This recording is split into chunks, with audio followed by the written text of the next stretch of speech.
शांति। सुनते हैं 27 अक्टूबर 2024 की अव्यक्त मुरली का मंथन। यह रिवाइज कोर्स है 8 अक्टूबर 2002 के। आज की मुरली का सार है आत्मिक प्यार की मूर्ति बन, शिक्षा और सहयोग साथ साथ दो। आज मीठे बाबा बोले, परमात्मा प्यार बच्चों की पालना का आधार है।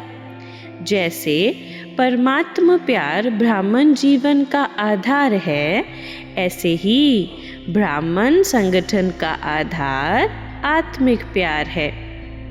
आज के विश्व की आत्माएं इस सच्चे निस्वार्थ आत्मिक परमात्मा प्यार की प्यासी हैं। आगे बाबा बोले, अपने से पूछो, मेरी नेचुरल नेचर क्या है? किसी की भी कमज़ोर नेचर। वास्तव में ब्राह्मण जीवन की नेचुरल नेचर मास्टर प्रेम का सागर है। सर्कमस्टांस तो आने ही हैं, ये तो ब्राह्मण जीवन के रास्ते के साइड सीन्स हैं। और साइड सीन्स कभी एक जैसे नहीं होते हैं। कोई सुंदर भी होती है, कोई गंदगी का भी होता है, लेकिन पार करना राही का काम है, ना कि साइड सीन बदलने की बात है। सेंटर पर रहने वालों की भी परमानेंट एड्रेस मधुबन ही है ना? तो ब्राह्मण अर्थात परमानेंट एड्रेस मधुबन।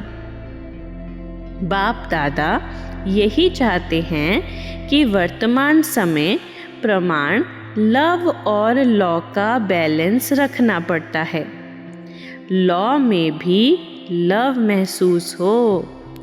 सिर्फ लॉ से कहाँ कहाँ आत्माएं कमज़ोर होने के कारण दिल शिकस्त हो जाती हैं। शिक्षा और सहयोग साथ साथ देना, ये है आत्मिक प्यार की मूर्ति बनना। आगे बाबा बोले, परमात्मा देन में अभिमान नहीं आएगा। खुला भंडार, इसलिए बाप को भोला भंडारी कहते हैं। खुला भंडार है ना, फ्राक दिली से बांटो। व्यर्थ गवाने में इकोनॉमी करो, लेकिन बांटने में खुली दिल से बांटो। बाप दादा के पास स्पेशल ब्राह्मण बच्चों के लिए टीवी है। उसमें सबकी भिन्न भिन्न मूड आती हैं। सेवा अर्थात जमा करना। जितना भी समय मिलता है तो डबल कमाई करो। प्रत्यक्ष फल भी भविष्य भी।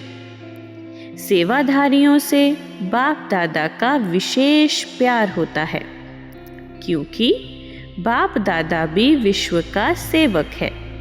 तो समान हो गए ना। मधुबन अर्थात याद और सेवा।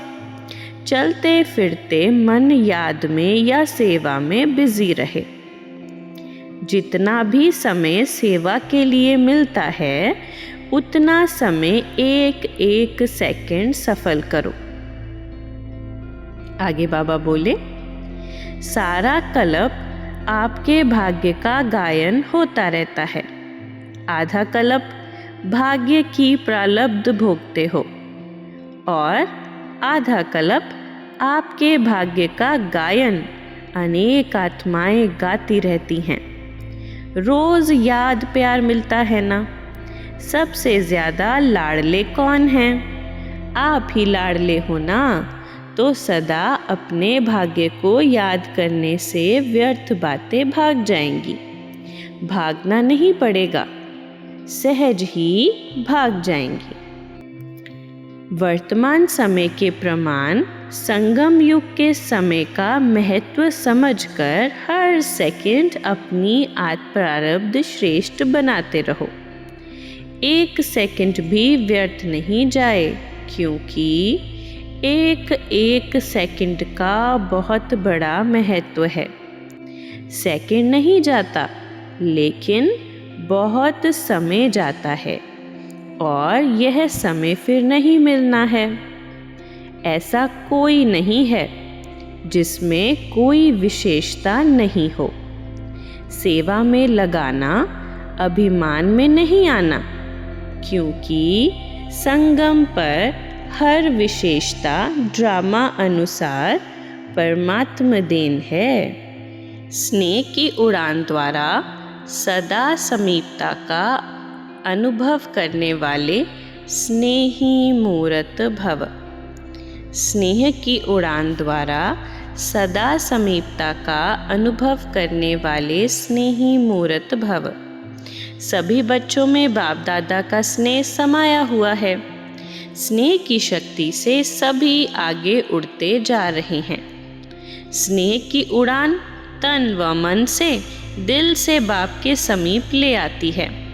भल ज्ञान योग धारणा में सब यथाशक्ति नंबरवार हैं, लेकिन स्नेह में हर एक नंबर 1 है। यह स्नेह ही ब्राह्मण जीवन प्रदान करने का मूल आधार है। स्नेह का अर्थ है पास रहना, पास होना और हर परिस्थिति को बहुत सहज पास करना। आज का स्लोगन है, अपनी नज़रों में बाप को समा लो तो माया की नज़र से बच जाएंगे। ओम शांति।